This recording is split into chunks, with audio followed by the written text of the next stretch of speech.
பகல்காம் தாக்குதல் தொடர்பான பிபிசியின் செய்தி வெளியீட்டிற்கு மத்திய அரசு கடும் ஆட்சேபனை தெரிவித்துள்ளது. தாக்குதல் தொடர்பான செய்திகளில் ஒன்றில் பிபிசி பகல்காம் தாக்குதலை ஆயுததாரிகளின் தாக்குதல் என குறிப்பிட்டிருந்தது. இதனையடுத்து பிபிசியின் இந்திய தலைவர் ஜாக்கி மார்டினுக்கு கடிதம் எழுதியுள்ள மத்திய வெளியுறவுத்துறை அமைச்சகம் பகல்காமில் நடைபெற்றது பயங்கரவாத தாக்குதல் என குறிப்பிட்டு பிபிசியின் செய்திக்கு ஆட்சேபனை தெரிவித்துள்ளது. மேலும் பிபிசியின் செய்தி வெளியீட்டை தொடர்ந்து கண்காணிக்கப் போவதாகவும் தெரிவித்துள்ளது. 2 ஆண்டுகளுக்கு முன்னர் இதேபோல ஹமாஸை பயங்கரவாத குழு என கூறாமல் ஆயுத குழு என பிபிசி கூறுவதாக சர்ச்சை எழுந்திருந்தது. அப்போது இதுகுறித்து விளக்கம் அளித்திருந்த பிபிசி, யார் நல்லவர்கள் யார் கெட்டவர்கள் என்பதை மக்களுக்கு கூறுவது பிபிசியின் வேலை அல்ல என தெரிவித்திருந்தது. சேலம் பெரியார் பல்கலைக்கழக முறைகேடு புகார் தொடர்பாக லஞ்ச ஒழிப்புத்துறையினர் விசாரணையை தொடங்கியுள்ளனர். பல்கலைக்கழக நூலகர் உடற்கல்வி இயக்குநர் பொறுப்பு வழங்கியதில் முறைகேடு தொடர்பான புகாரில் விசாரணை தொடங்கி நடைபெற்று வருகிறது. முதற்கட்ட விசாரணைக்கு நூலகர் ஜெயபிரகாஷ், உடற்கல்வி இயக்குநர் வெங்கடாச்சலம் ஆகியோர் ஆஜராகினர். பட்டியல் இனத்தவருக்கு வழங்க வேண்டிய பொறுப்புகளை லஞ்சம் பெற்று பொது பிரிவினருக்கு வழங்கியதாக துணைவேந்தர் மீது பல்கலைக்கழக தொழிலாளர் சங்கத்தினர் புகார் அளித்தனர். நிதியை கையாளும் விவகாரம் குறித்தும் துணைவேந்தர் மீது புகார்கள் எழுந்தன. அதன் அடிப்படையில் சேலம் லஞ்ச ஒழிப்புத்துறையினர் விசாரித்து வருகின்றனர். ஆப்கானிஸ்தான் தலிபான் அரசோடு இந்திய வெளியுறவுத்துறை இணைச் செயலாளர் ஆனந்த் பிரகாஷ் பேச்சுவார்த்தை நடத்தியுள்ளார். அந்நாட்டு வெளியுறவுத்துறை அமைச்சர் அமீர்கான் முட்டாகியோடு இந்த பேச்சுவார்த்தை நடைபெற்றுள்ளது. இதில் இந்தியா மற்றும் ஆப்கானிஸ்தான் இடையான அரசியல் மற்றும் வர்த்தக உறவை விரிவாக்கம் செய்வதற்கு அமீர்கான் முட்டாகி விருப்பம் தெரிவித்ததாக ஆப்கானிஸ்தான் ஊடகங்கள் செய்தி வெளியிட்டுள்ளன.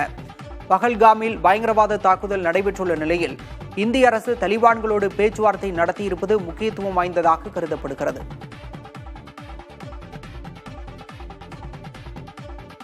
அடுத்த ஆண்டு நடைபெறவுள்ள T20 உலகக்கோப்பையில் இந்திய அணிக்காக KL ராகுல் 4வது வரிசையில் பேட் செய்ய வேண்டும் என டெல்லி அணியின் ஆலோசகர் கெவின் பீட்டர்சன் கூறியுள்ளார். விக்கெட் கீப்பராகவும் அவர் செயல்பட வேண்டும் என கூறியுள்ளார். தன் ஆட்டபாணியை KL ராகுல் மாற்றிக்கொண்டது பாராட்டுக்குரியது எனவும் பீட்டர்சன் தெரிவித்துள்ளார். அடுத்த ஆண்டு நடைபெறவுள்ள T20 உலகக்கோப்பை தொடரை இந்தியாவும் இலங்கையும் இணைந்து நடத்த உள்ளன. உரிய ஆவணங்களுடன் மை V3 ஆட்ஸ் செயலி குறித்து புகார் அளிக்கலாம் என கோவை பொருளாதார குற்றப்பிரிவு காவல்துறை அறிவித்துள்ளது. பணம் முதலீடு செய்ததற்கான அசல் ஆவணங்கள், பாஸ்போர்ட் புகைப்படம், ஆதார் மற்றும் இதர ஆவணங்களுடன் கோவை காவல் துணை கண்காணிப்பாளரிடம் புகார் அளிக்கலாம் என தெரிவிக்கப்பட்டுள்ளது. இதுகுறித்து வெளியிடப்பட்டுள்ள அறிக்கையில் மை V3 ஆட்ஸ் பல்வேறு மாவட்டங்களைச் சேர்ந்த மக்களிடம் முதலீட்டு தொகை பெற்று திருப்பி தராமல் ஏமாற்றியது தெரியவந்ததாக குறிப்பிடப்பட்டுள்ளது.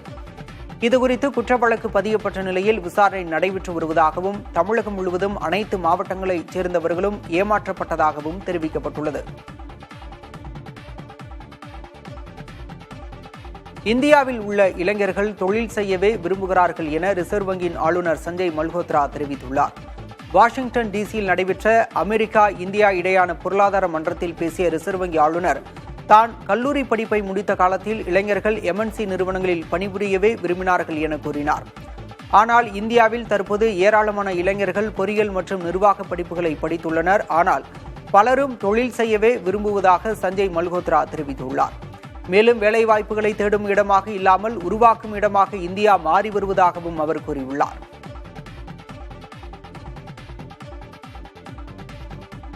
காசாவில் இஸ்ரேல் நிகழ்த்தி வரும் தாக்குதல்களால் உயிரிழந்தோர் எண்ணிக்கை 52,000 கடந்துள்ளது. அக்டோபர் 7, 2023 அன்று ஹமாஸ் அமைப்பு நடத்திய தாக்குதலை அடுத்து கடந்த 18 மாதங்களுக்கு மேலாக காசா மீது இஸ்ரேல் தாக்குதல் நடத்தி வருகிறது. இந்த ஆண்டு தொடக்கத்தில் போர் நிறுத்த ஒப்பந்தம் நடைமுறைக்கு வந்த நிலையில் அதனையும் மீறி இஸ்ரேல் தனது தாக்குதல்களை தொடர்ந்து வருகிறது. நேற்று மட்டும் காசாவில் 51 பேர் உயிரிழந்தனர். இதன் மூலம் காசாவில் இஸ்ரேல் தாக்குதலால் உயிரிழந்தோர் எண்ணிக்கை 52,234 அதிகரித்துள்ளதாக காசாவின் சுகாதார அமைச்சகம் தெரிவித்துள்ளது. இந்தியாவில் உள்ள பாகிஸ்தானியர்கள் அனைவரும் வெளியேற வேண்டும் என்று இந்திய அரசு அறிவித்துள்ள நிலையில் ஏப்ரல் 24 தொடங்கி கடந்த 4 நாட்களில் 537 பாகிஸ்தானியர்கள் இந்தியாவிலிருந்து வெளியேறி அட்டாரி எல்லை வழியாக பாகிஸ்தானுக்கு சென்றுள்ளதாக தகவல் வெளியாகியுள்ளது. ஏப்ரல் 22 அன்று ஜம்மு காஷ்மீரில் உள்ள பகல்காமில் தீவிரவாதிகள் நடத்திய தாக்குதலில் 26 பேர் உயிரிழந்தனர். இந்த தாக்குதலுக்கு பாகிஸ்தானைச் சேர்ந்த தீவிரவாத அமைப்பு பொறுப்பேற்றுள்ள நிலையில் இந்தியாவில் உள்ள பாகிஸ்தானியர்கள் அனைவரும் வெளியேற ஏப்ரல் 23 அன்று இந்திய அரசு உத்தரவிட்டது. மருத்துவ காரணங்களுக்காக இந்தியாவில் வசிக்கும் பாகிஸ்தானியர்களுக்கான விசாக்களின் காலம் நாளை நிறைவடைகிறது. பிற அனைத்து வகையான விசாக்களின் காலம் நேற்றுடன் நிறைவடைந்துவிட்டது.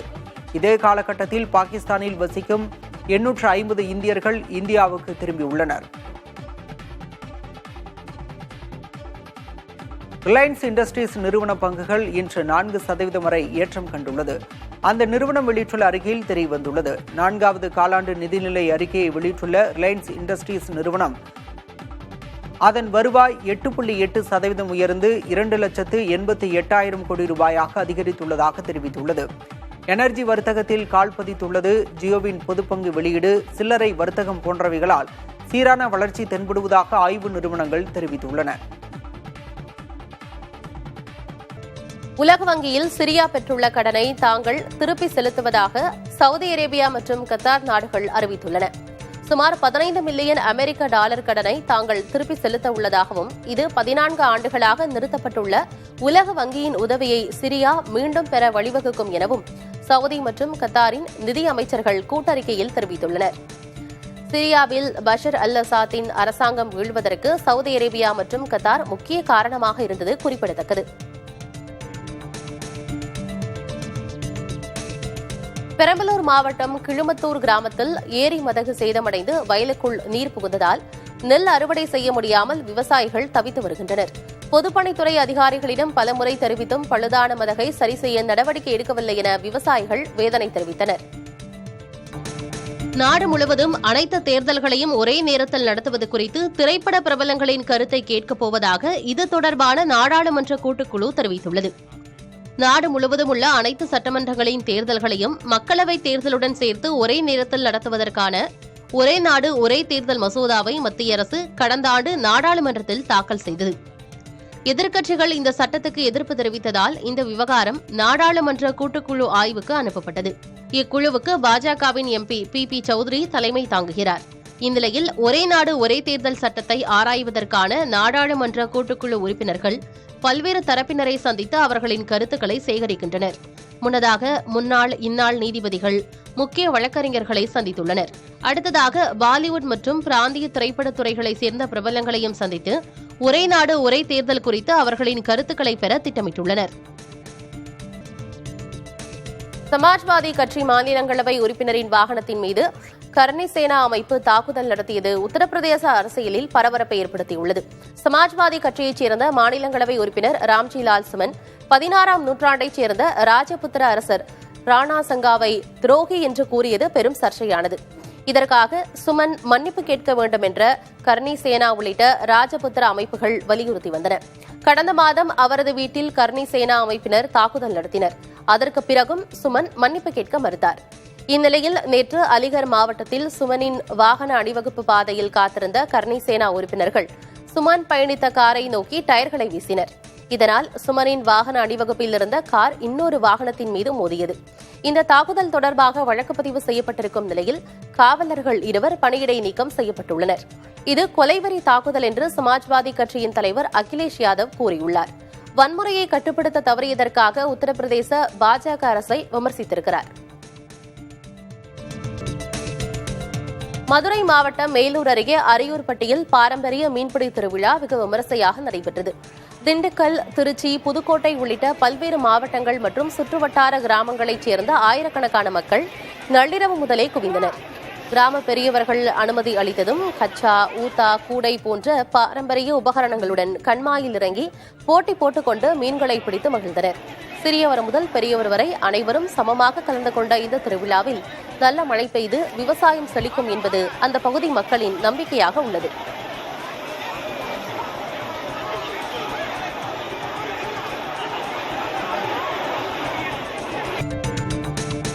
இந்திய பங்குச்சந்தைகளில் கடந்த வாரத்தில் மட்டும் 17,425 கோடி ரூபாய் மதிப்பில் அந்நிய முதலீடுகள் வந்துள்ளதாக புள்ளி விவரங்கள் தெரிவிக்கின்றன. சமீப நாட்களாக அந்நிய முதலீட்டாளர்கள் பங்குகளில் முதலீடு செய்ய தொடங்கியதால் சந்தைகள் மீண்டு எழத் தொடங்கியுள்ளன. நிப்டி 24,000 புள்ளிகளுக்கு மேலும் சென்செக்ஸ் 80,000 புள்ளிகளை கடந்தும் வர்த்தகமாகி வருகின்றன. சர்வதேச அளவிலான பங்குச்சந்தைகளில் ஏற்றம் காணப்படுவது அமெரிக்க ரிசர்வ் வங்கி கடன் வட்டி விகிதங்களில் மாற்றம் செய்யாது என்ற எதிர்பார்ப்பு போன்றவை சந்தைகள் உயர காரணமாக கூறப்படுகிறது.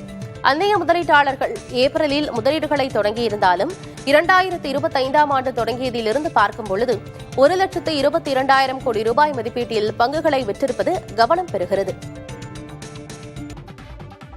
16 பாகிஸ்தான் யூடியூப் சேனல்களை இந்தியாவில் மத்திய அரசு தடை செய்துள்ளதாக தகவல் வெளியாகியுள்ளது.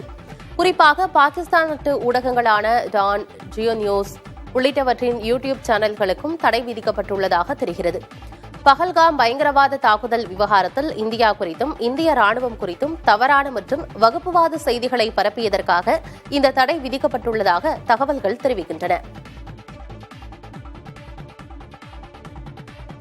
இந்தியாவில் உள்ள பாகிஸ்தானியர்கள் அனைவரும் வெளியேற வேண்டும் என்று இந்திய அரசு அறிவித்திருக்கும் நிலையில் கடந்த 3 நாட்களில் 509 பாகிஸ்தானியர்கள் அட்டாரி எல்லைப் பகுதியிலிருந்து வெளியேறியதாக தகவல் கிடைத்துள்ளது. ஏப்ரல் 22 அன்று ஜம்மு காஷ்மீரில் உள்ள பஹல்காமில் தீவிரவாதிகள் நடத்திய தாக்குதலில் 26 பேர் உயிரிழந்தனர். இந்த தாக்குதலுக்கு பாகிஸ்தானைச் சேர்ந்த தீவிரவாத அமைப்பு பொறுப்பேற்றுள்ள நிலையில் இந்தியாவில் உள்ள பாகிஸ்தானியர்கள் அனைவரும் வெளியேற இந்திய அரசு உத்தரவிட்டது. மருத்துவ காரணங்களுக்காக இந்தியாவில் வசிக்கும் பாகிஸ்தானியர்களுக்கான விசாக்களின் காலம் நாளை நிறைவடைகிறது. பிற அனைத்து வகையான விசாக்களின் காலம் நேற்றுடன் நிறைவடைந்துவிட்டது. இதே காலகட்டத்தில் பாகிஸ்தானில் வசிக்கும் 744 இந்தியர்கள் இந்தியாவுக்கு திரும்பியுள்ளனர். இந்திய எல்லையில் பாகிஸ்தான் ராணுவம் அத்துமீறி துப்பாக்கிச் சூடு நடத்தியுள்ளது.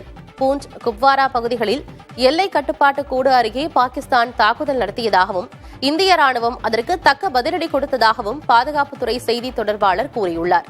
தொடர்ந்து 4வது நாள் இரவாக பாகிஸ்தான் ராணுவம் துப்பாக்கிச்சூடு நடத்தியுள்ளது குறிப்பிடத்தக்கது. தமிழக மின்வாரியம் கொள்முதல் செய்ய வேண்டிய புதுப்பிக்கத்தக்க மின்சாரத்தின் அளவை 33% மத்திய மின்துறை உயர்த்தியுள்ளது. மின் தேவையை பூர்த்தி செய்வதில் புதுப்பிக்கத்தக்க மின்சாரத்தின் பங்கு குறிப்பிட்ட அளவு கட்டாயம் இருக்க வேண்டும். ஒவ்வொரு வகை மின்சாரமும் எந்த அளவில் இருக்க வேண்டும் என்பது நிர்ணயம் செய்யப்படுகிறது. இதற்கு RPO, அதாவது ரினியூவபிள் பர்ச்சேஸ் ஆப்ளிகேஷன் என்று பெயர். தமிழகத்தில் RPO அளவு இந்த நிதியாண்டில் 33.01% இருக்க வேண்டும் என மத்திய மின்துறை தெரிவித்துள்ளது. இதில் காற்றாலை 1.45%, நீர்மின் மின்சாரம் 1.22%, சூரிய சக்தி மின்சாரம் உள்ளிட்ட பிற வகை 30.30% இருக்க வேண்டும். கள்ளக்குறிச்சி கனியாமூர் பள்ளி கலவரத்தின் போது சேலம் DIG மற்றும் SP வாகனத்தை தாக்கிய வழக்கில் தொடர்புடைய 94 பேர் ஒன்றாக நீதிமன்றத்தில் ஆஜராகினர். இந்த கலவரத்தில் DIG தாக்கப்பட்டதோடு பாதுகாப்பு வாகனங்களும் அடித்து நொறுக்கப்பட்டன. இது தொடர்பாக 119 பேர் மீது வழக்கு பதிவு செய்யப்பட்ட நிலையில் 94 பேர் கள்ளக்குறிச்சி நீதிமன்றத்தில் ஆஜராகினர். வழக்கை விசாரித்த நீதிபதி அனைவரும் ஜூன் 10ஆம் தேதி மீண்டும் ஆஜராக உத்தரவிட்டார்.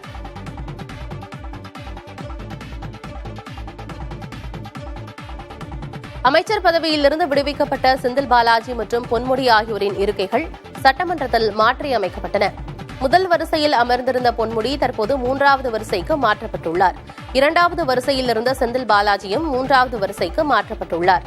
சட்டப்பேரவையில் அமைச்சர்கள் வரிசையில் அமர்ந்திருந்த இருவரும் MLAக்கள் வரிசையில் அமர வைக்கப்பட்டுள்ளனர்.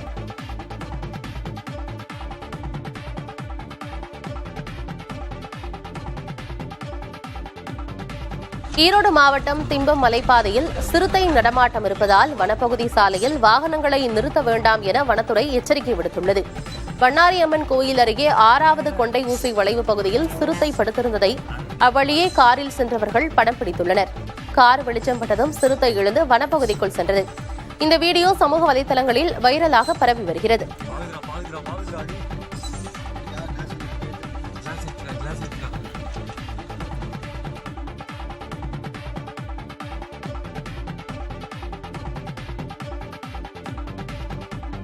செயற்கை நுண்ணறிவு தொழில்நுட்பம் வேலை வாய்ப்புகளுக்கு அச்சுறுத்தல்களை ஏற்படுத்தாது என TCS நிறுவனத்தின் உலகளாவிய AI தலைவர் அசோக் கிரீஷ் தெரிவித்துள்ளார்.